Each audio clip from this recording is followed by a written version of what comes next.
Hey there, welcome back to our show. Or if you're new, welcome to the Families of Character show.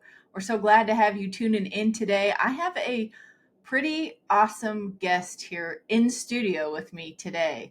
I've known this cat for 25 years or so and been married to him for 20 years and have parented three children with him. So, welcome to the show, my husband, Josh Langdon. Well, thank you very much for having me. It's been a minute since we've done an episode together. I think the last one we recorded was when we were in Scotland, and our son was in charge of our maybe 16-year-old son was in charge of our two little ones and ripped the door off of our car. Yeah, I'm glad that we're home and all cars are parked as far as we know right now. Yes. So if you haven't checked out that episode, we'll be sure that episode is linked in the show notes. Quite the story of just trusting your children and then rolling with whatever happens while you're away. So, today we want to talk about being the spiritual leader of your family as a man. And so, this is something that I have found to be one of the most attractive traits about you over the 20 years of our marriage is just when you started taking over as leader of our family in the way of spiritual direction and just being the one to kind of get us to church and to share your faith with us. Like, I thought, it'd be so many other things that would attract me to you, but that hands down has been um, the most awesome thing in our marriage, and just for me to experience as a mother witnessing your leadership in faith to our kids. So Well, darn it, I wish I would have known that 20 years ago. I know, right? They don't tell you when you first get married, like, hey, No manual. no manual, so you just get to bumbling around when you first get married and have kids and hope for some positive influences in your life and try to listen to the wisdom of other people. And I think that's how we all get started in all of this, right? I believe so. Yeah, you just have to, it's a discovery process for sure. Yes, absolutely. And it's been a journey for us for sure. I remember when we had little ones. I think it was two little ones at the time, and we had just moved from Texas to Colorado, and we joined a church. And one of the things that you were kind of excited about was getting involved with men's groups at the church. And it was a beautiful thing. I remember thinking, "Oh, wonderful! He wants to be part of these men's groups. Isn't this what every woman wants? Their husband and the father of their kids to be, growing in their faith." But then the reality hit when you would leave early in the morning to go to the church to meet these men. And it was like a school day.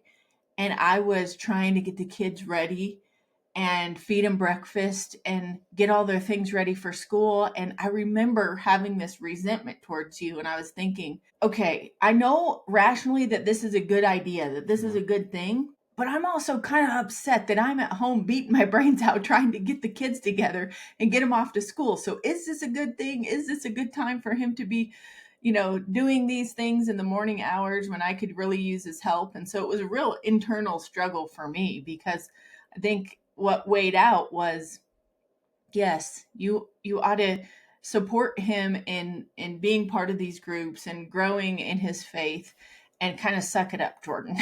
And so that's just what I did. And there's no judgment, on where you are with this in your own home if you're listening. But for me, I just thought, okay, I guess I got to kind of grin and bear it and trust that this is gonna, produce fruit down the road. And so I don't think I did a great job of it. Like, I probably was a little bit rude to you in the mornings before you headed off, because I was just thinking of all the things I was going to have to do on my own. And so I appreciate you not just, I don't know, getting upset with me or you know, you were just seemed to be understanding. But a thing that I wanted to know is, you could tell it was a struggle for me. So, what made you just push through and continue doing that, even though you knew I was kind of struggling at home with the kids while you were away? Yeah, there's probably a part of me that should have communicated with you better about what I was doing in these men's groups. I wasn't just going there and having coffee, although coffee is a part of any good men's group has coffee, especially at 6 o'clock in the morning. So it's probably on me. The onus was on me to actually communicate that, yeah, I'm going there and I'm doing spiritual work. Like I'm trying to make myself better. I'm trying to make myself a better follower of Christ. I'm trying to make myself a better spouse, a better dad, a better friend, all those other things. So it was probably, should have been something that I really communicated to you. It wasn't just coffee and donuts, but it was spiritual.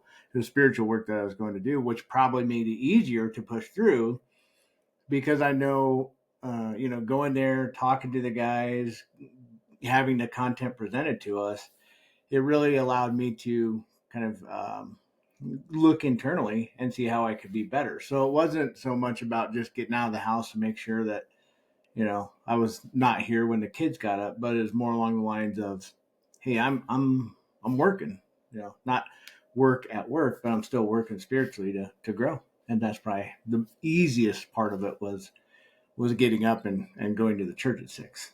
Mm. Well, and I feel like I knew in my heart, like you wouldn't be telling me you're going to this men's group just so that you could go get a free breakfast. Like I did know that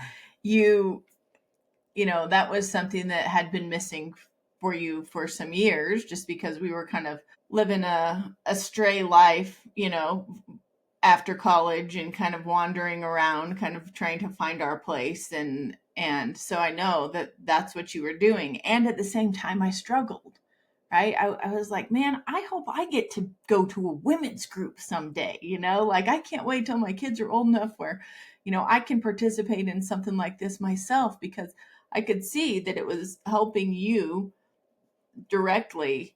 And I guess there was a part of me too, as a mom that was kind of stressed out and exhausted all the time, that was also saying like, I don't necessarily see the fruits of this right now, and so that made it hard for me to support you continuing to do it, because I felt like I was so overwhelmed that I wanted like a 1-to-1, return on the investment. Like every Friday, it was better on Saturday. Yeah. Like you went Friday morning, and so we should have a really awesome Friday evening. Or you went to a silent retreat one time and you came home, and I was like, I can't wait for him to come home. This is going to be so good. And then you're like, can we go on a walk? And we walked a mile together and fought the whole time. And I thought, this is just a joke.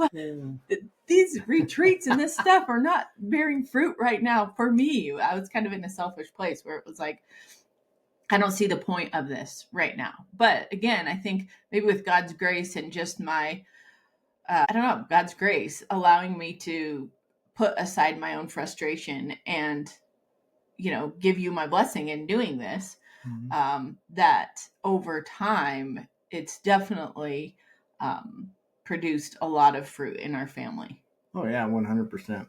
It's the speed at which spiritual work comes to fruition, I believe there are certain times where there's an awakening in you and it's real quick, it's really fast. But I think most of the time it's that slow compound interest that comes on, and it's not, immediately the next day, and it's over time as you continue to work on it. That's where the growth happens. And it's kind of like people, a lot of the listeners and the watchers, they have kids, and they don't notice them grow, and then all of a sudden someone that they haven't seen for a while, oh, they got so big, it looks like they grew like 6 inches in a day, and you're like, well, it's actually over last year, and so that slow growth is, I think, part of the spiritual, and it's hard.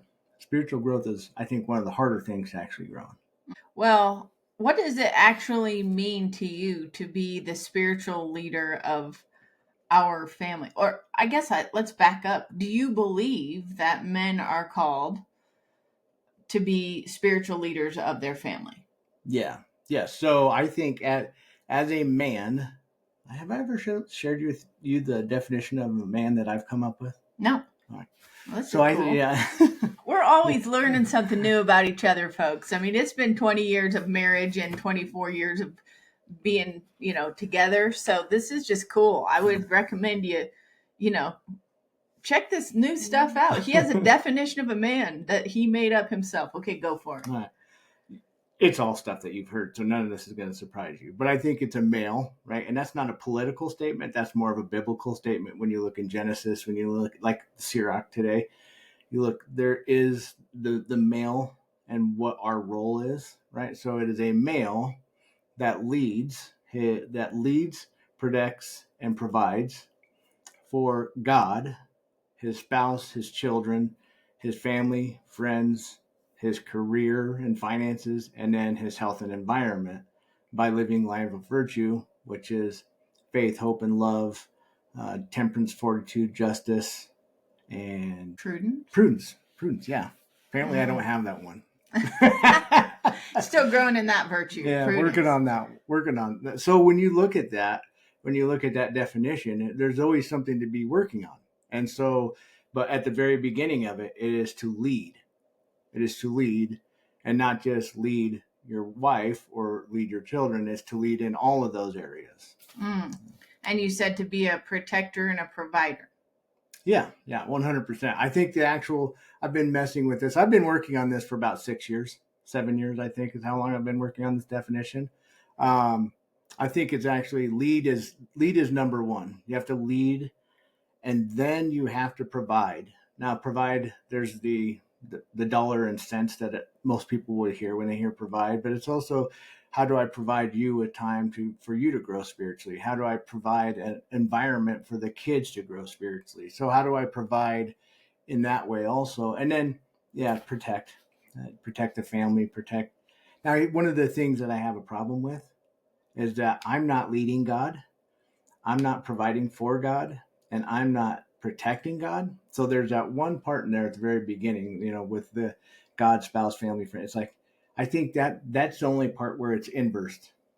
Yes. Right? So I'm looking at Christ, and I'm looking at God and everything that is the Trinity, and I'm being led by, I'm being provided by, and I am being protected by.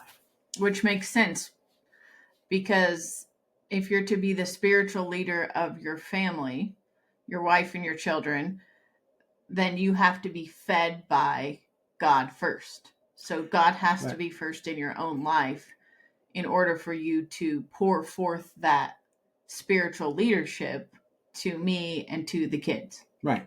Well, and I mean, it's set up that way. Like, if I am truly a child of God, well, then he is the leader because he's the father. And so by definition, I should be led and provided and protected by him. So in my earthly situation, that's where I need to follow him as the prime example, the example of everything. Do what he does, except here on the earthly side. I've been chewing on this idea recently that, God the Father wants to give us the instructions, the directions of how to live a good and holy life. But he also doesn't want us hanging on his leg for our entire lifetime, right? And so he wants to impart these truths to us, and he wants us to be spoon-fed the truth of Christianity. And then he wants us to go out, right? Get off my leg and go live this out in the world. And I think that's one of the things that I've really noticed about you too, that I think at first, when we kind of came back to church and really wanted to get involved, we went all in, right? We signed up for all the ministries at our church. We were going to volunteer for everything. All of them. 13 of them. It was crazy. Nice. And then just started really diving into our faith. And then we sort of backed out of some of those commitments to things. And at first it felt a little bit bad for me, like we were letting go of some of our responsibilities. But now that I'm thinking of this idea of, clinging to the Father's leg and then getting out there and living and growing up in the faith, and living it out, I think maybe the reason that we pulled back from some of those commitments at our church or with groups that we were part of was because it was time to give that faith to our children in a more practical way in the home setting. And so it was maybe we started by serving others and then went, wait, we really have to take seriously this role of leading our family together as husband and wife, Yeah. spiritually speaking, in the home. Um, a- and then once they grow up and kind of get off of our pant leg, then we also go back out into the neighborhood and into the communities and share our faith in those ways.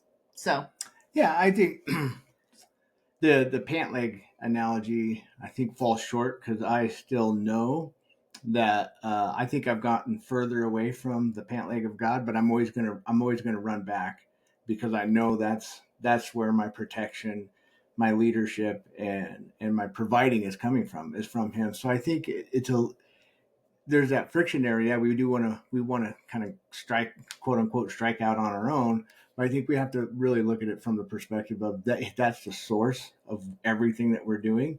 It's the source of everything that we have. So I don't know that we can ever truly let go of the pant leg, but it is one of those things where, yeah, we want to strike out. We want to do those things, and taking that next step, getting a little bit further, and then coming back.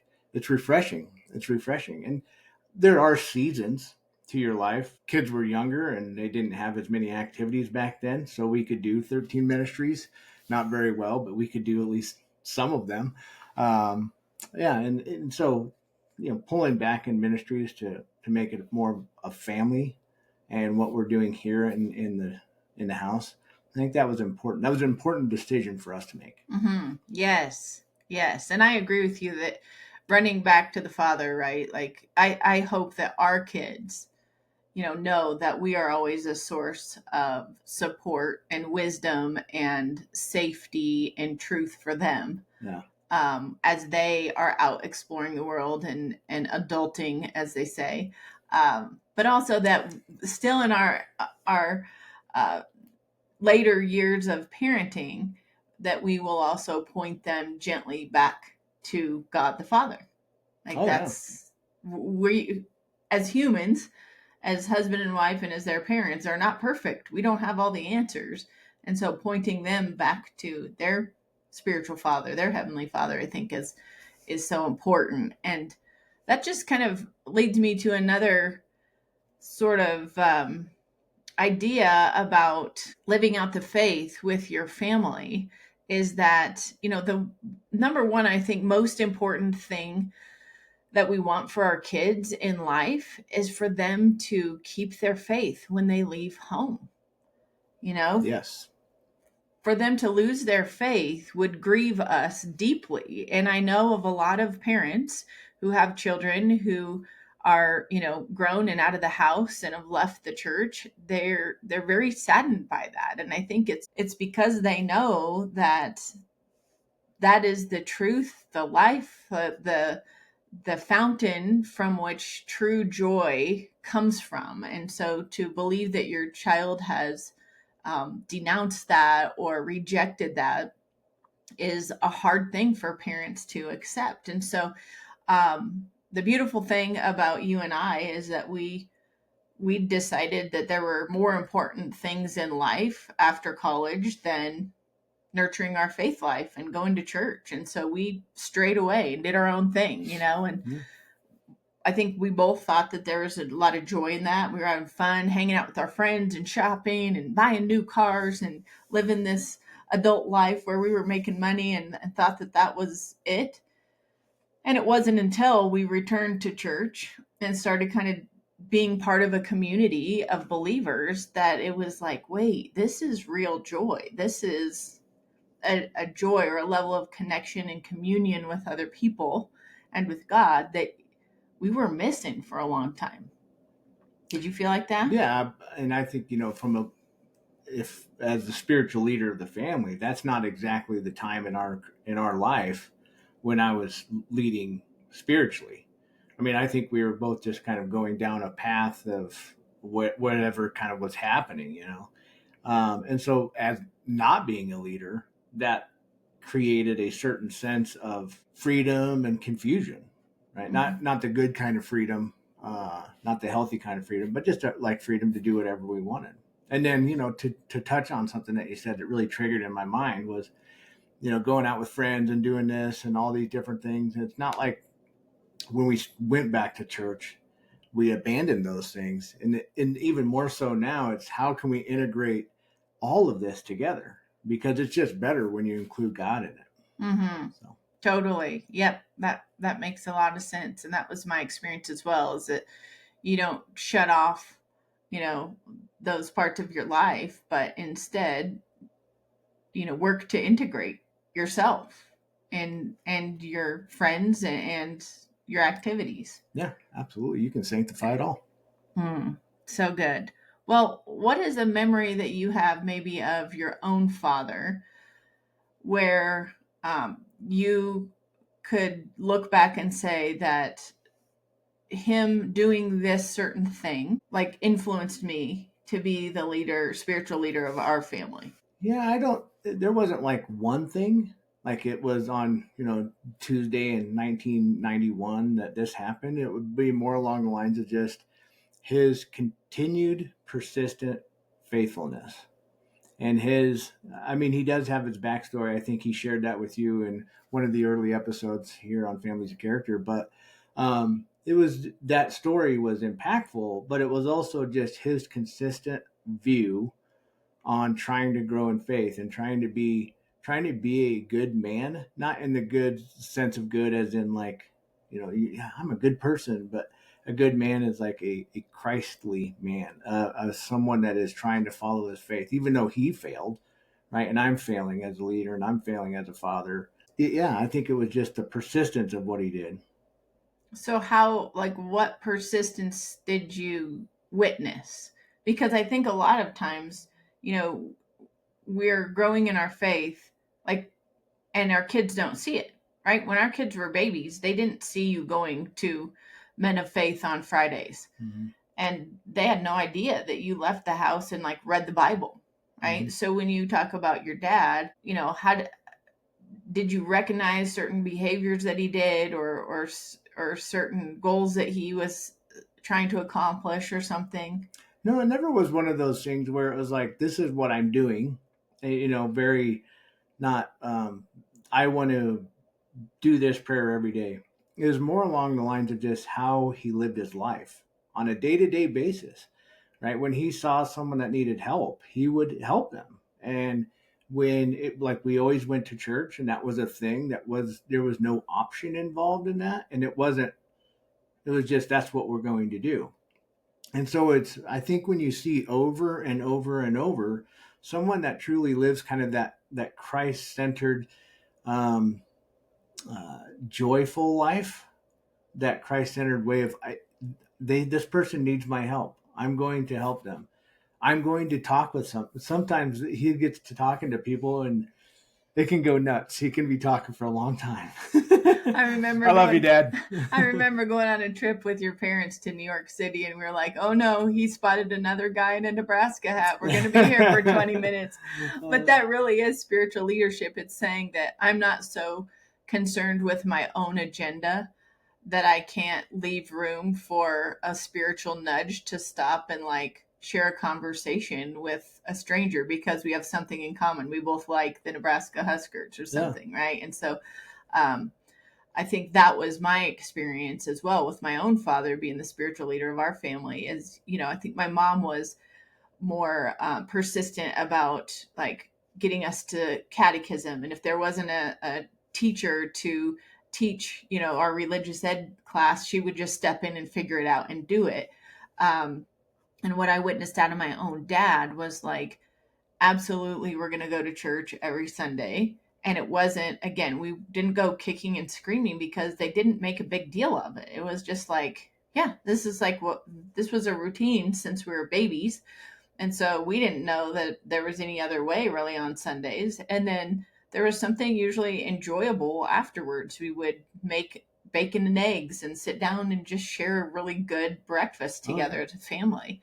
And then my dad and mom both like volunteered at the church, and were involved in helping out the priest if they needed something. And so it's just those little things that you witness and grow up being a part of. I think that helps also in your own spiritual formation, right? And so yeah. that's why we're working so hard to just live out the faith in natural ways at home, so that, hey, this is appealing. Our parents are full of joy because of how they're living their life and the decisions they're making, not because we're throwing the Bible at them and mandating that they answer questions about our faith and can defend everything to the nth degree or Yeah. whatever.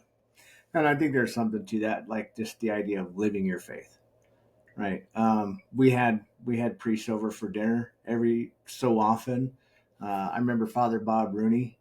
He would every time he came over, we would have fondue, and so I was excited when he came over because that was one of my favorites. So yeah, I mean, it's just the living out of the faith. And I mean, I've witnessed your dad doing stuff for the church where nobody else sees him. Like it's not out there, it is, he went up to the church, something needed fixed or it's something had to happen. And he went up there with no fanfare, did whatever it was, and then came back and rejoined the family, just kind of doing the thing, whatever it was. And I think that's part of that spiritual leadership. Where's Papa? No, he had to run up to the church, and then it triggers in me as I look at him as a spiritual leader that I can have. How does That's what he's doing, and then my kids see it too, and Mm-hmm. all of his grandkids see it too, and it's like that catching of what's happening. I think that's a huge component of spiritual leadership. Totally, totally agree. I found this interesting um, study on the influence of fathers on the family, and I think it's worth sharing. I found this from CatholicGentleman.com, and it says a Swiss study found that the religious practice of the father is the most important factor in the future faith of his children. The survey found in families where both parents regularly attend religious services, 33% of children will be regular churchgoers for life, 41% will attend irregularly, and 25% will stop practicing their faith. Now, this is not a very impressive result, given the faithfulness of both parents, right? Because this study is saying both parents are going to church, both parents are active in their faith, yet only 33% of children will be regular churchgoers for life if both parents are going to church. It says it's even worse. The statistics are even worse when the father rarely or never attends church on Sunday, even if mom attended regularly. In this scenario, only 2%. So we go from 33% to 2% of their children become regular attendees in adulthood. 37% attended irregularly, and over 60% stopped practicing their faith completely. Now, it gets a little better because it says much more hopeful is the finding that 44% of the children in the study continued practicing their religion when dad was the one who took the lead in getting the family to church on Sunday. That is 11% higher than families in which both parents regularly went to church on Sunday. So when you hear that, what does that how does that speak to you? What do you glean from that? This goes to the leadership side of things and the responsibility of it. As men, as leaders in the family, there is a certain responsibility that we have to our wives and our children. And if the goal is to get yourself and your kids to heaven, that responsibility is not small, and it makes a difference. What I do makes a difference in the lives of at least you and our kids at minimum. And so to me, there's a part of that when I was listening to you read that says, yeah, you have a responsibility and you have to step up, and it's time to step up. And the awesome thing about it is it's statistically proven that when dads lead the family to get to church and lead the family in their faith, that kids keep their faith at a much higher rate. And so it's been proven that, like, yes, you matter. You matter. Your leadership and your willingness to step up. And ladies, if you're listening, your willingness to step back so that your husband can step into the role of leader is very, very important.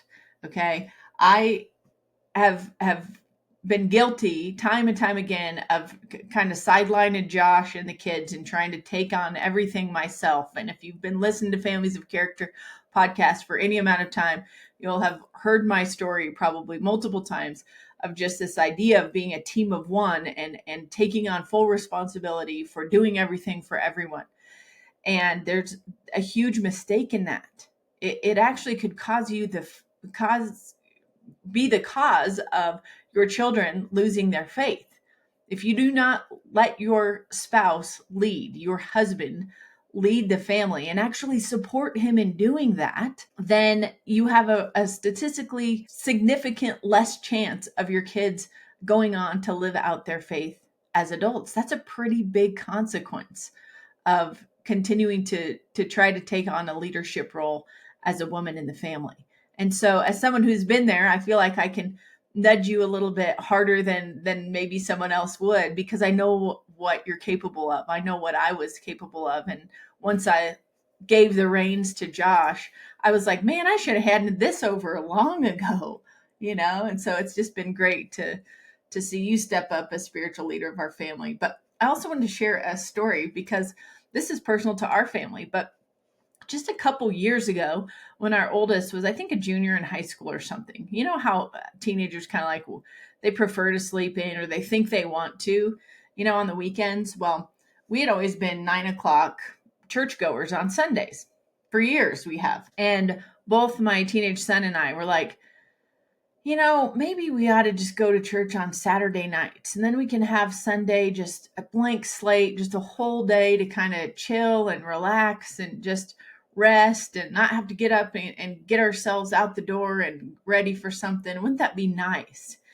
And we pitched this idea to you at the table, and I could tell you were just like, no, this is not right. This is not good. But you did, like a loving father, say, okay, it looks like I'm outnumbered in this one, because then all four of us, the three kids and myself, all said, yeah, we just want to try this.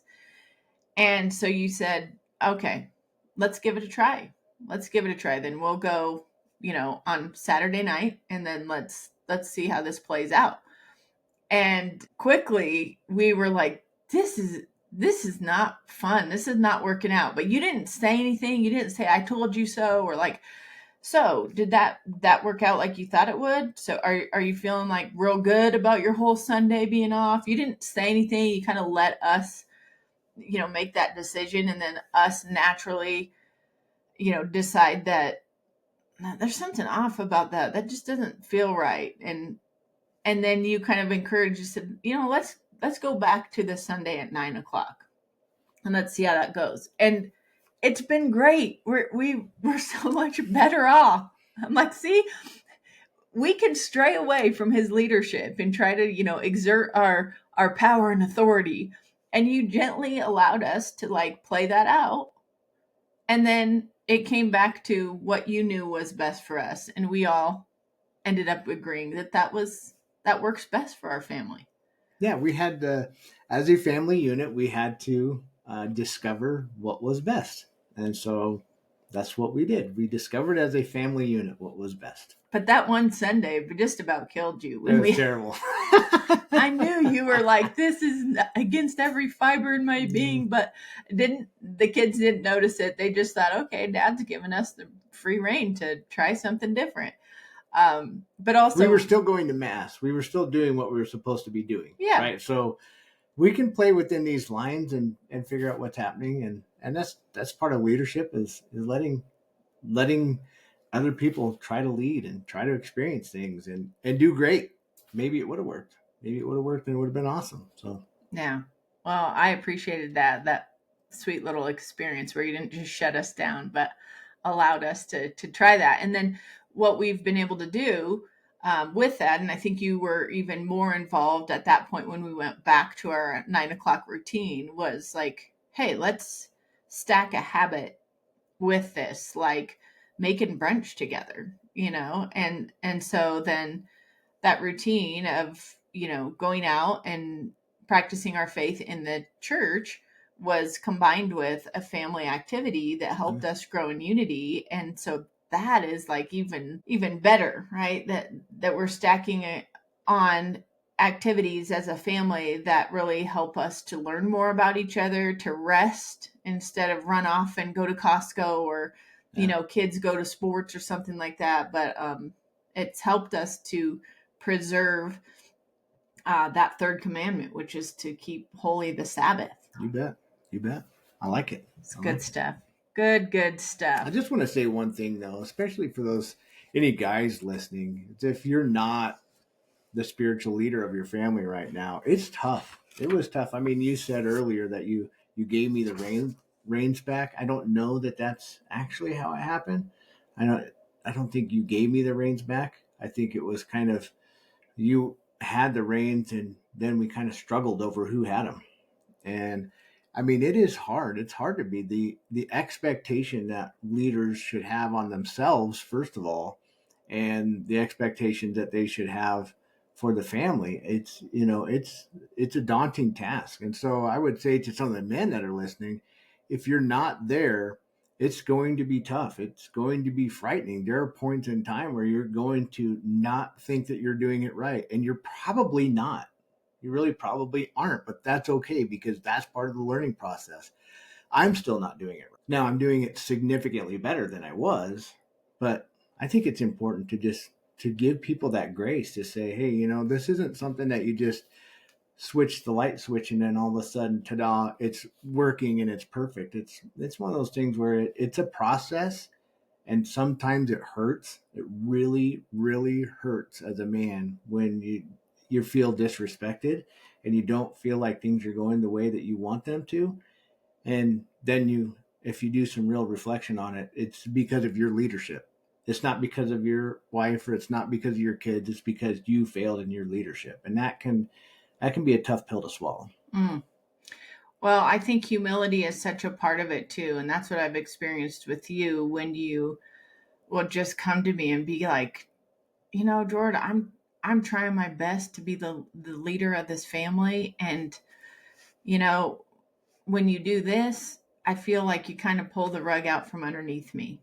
And that's hard. It's hard to handle when that happens. And so when you just come to me in that soft way where you're able to go like, listen, lady, I'm trying, and you just keep like wiping me out here, then I'm like, oh, that's right. He's trying, and it's not going to be perfect. And ladies, if you want your husband to be the spiritual leader of your family, give him permission to join men's groups, give him permission to protect his time around reading the Bible.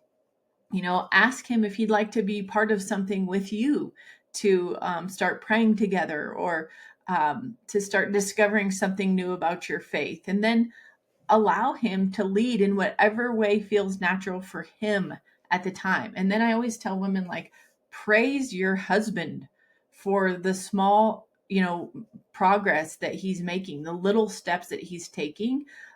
Just tell him, I noticed this, or since you've been going to this men's group, I've really noticed a difference in the way that you carry yourself, or the confidence that you seem to have when it comes to distressing decisions about our children or something.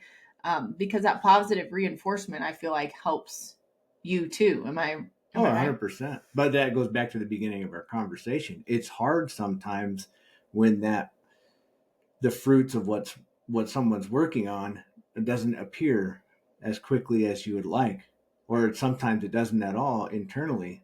I think some of the spiritual growth that I've had for myself, you and the kids will never understand or never experience or never see it or know it, because it was internally with me. And that internal growth, while extremely important for the growth and the leadership of our family, that's a personal thing for me. Mm. My growth didn't come in outward, so you don't have anything to cling on to and say, hey, I'm so glad that you did X, Y, or Z, and you really showed your leadership or something like that. It's like it's not there, and it's tough. It is really tough. And it's a journey, right? Oh It's yeah. one of those things you just go, okay, am I going to do this? I want to be the leader of my family. And as a woman, you say, I want my man to be the spiritual leader of our family. And you keep that kind of commitment to one another, that that's the order of priorities we are going to hold at the highest rank is first our faith, and then our marriage, and then the leadership of our children. Then if you keep that front and center in mind, you can stumble and bumble around and forgive each other and try again.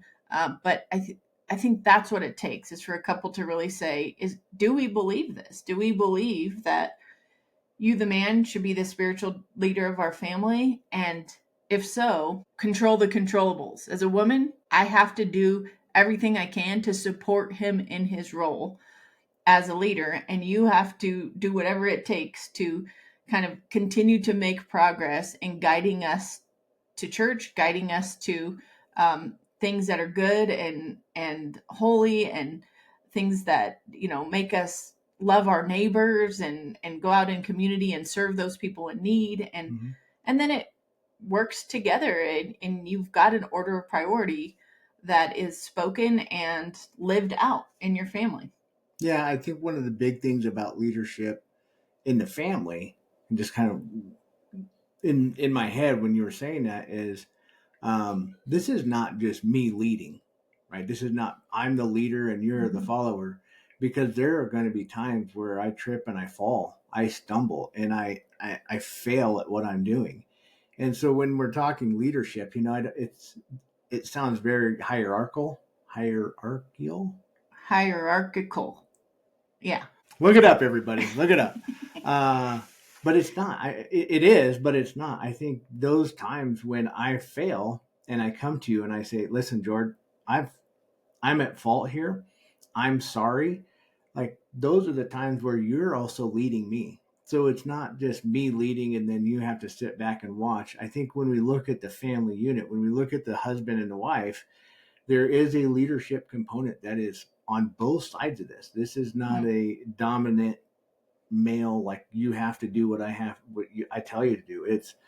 This is this is my leadership at the moment, and now I've fallen and you've risen up. You're the one supporting us right now because I'm down. It's kind of like the a football analogy where the next man up, your tight end goes out, then you have to bring in a new tight end. Just got to play the game. You have to play the game because we're all in this spiritual battle. We're all in the spiritual battle. So I'm glad you mentioned that, because I also,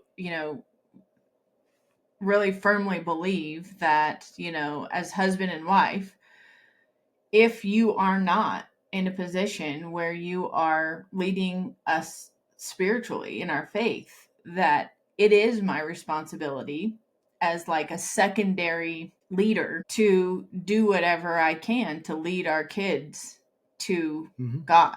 Yeah. Right. So I know a lot of you who are listening might be thinking, like, my husband isn't there. Like, he doesn't even go to church, or he's not sure he believes in God or whatever. So am I supposed to just sit back and like not do anything because I'm waiting for him to do his job? Oh my goodness, you would die inside if you actually did that, right? Because that there's a better way. And so if there's a better way and the other person isn't taking charge to lead the family in the faith, then as a mother, you absolutely have to step up and take that role. However, there's a caveat to this, because when you do that, the primary goal should always be to invite in your husband into this process. It shouldn't be about you leading the kids in faith and taking them to church and taking them to Sunday school and allowing him to sit on the sidelines. Now, it's also about not dragging him kicking and screaming and say, you will go to church with us. No. But it's saying, we would love for you to join us. We learned this new thing. Can we share it with you? It's just that sweet way of saying, like, I've got this right now, and I feel confident in leading the kids in their faith because I'm grounded in my own faith. And I recognize you are where you are in your own journey of faith, or maybe in your place of just sort of accepting that you don't want to move in your faith right now. But I'm always going to invite you in. I'm always going to try to include you, and then not make you feel guilty if you don't participate, right? Yeah. There's a component of trust in that too, right? So maybe verbalizing, I trust that you can lead us I mean, that is so Mm, empowering for a guy. yes. Or I can trust that you can lead us. I've not thought this one through, so don't take these words exactly. But I think there's a component that's like, I trust in you, and that trust that could probably activate a lot of guys. That Mm, could activate a lot of men to step into their true role of what mm. it is they're supposed to be doing. I can't imagine, because the two become one in marriage, Mm-hmm. that if I were to tell you, I trust that you've got this. I trust that you can lead us. That could truly unlock that just sort of um, stuck position. Well, it's permission to try, you know, Yeah.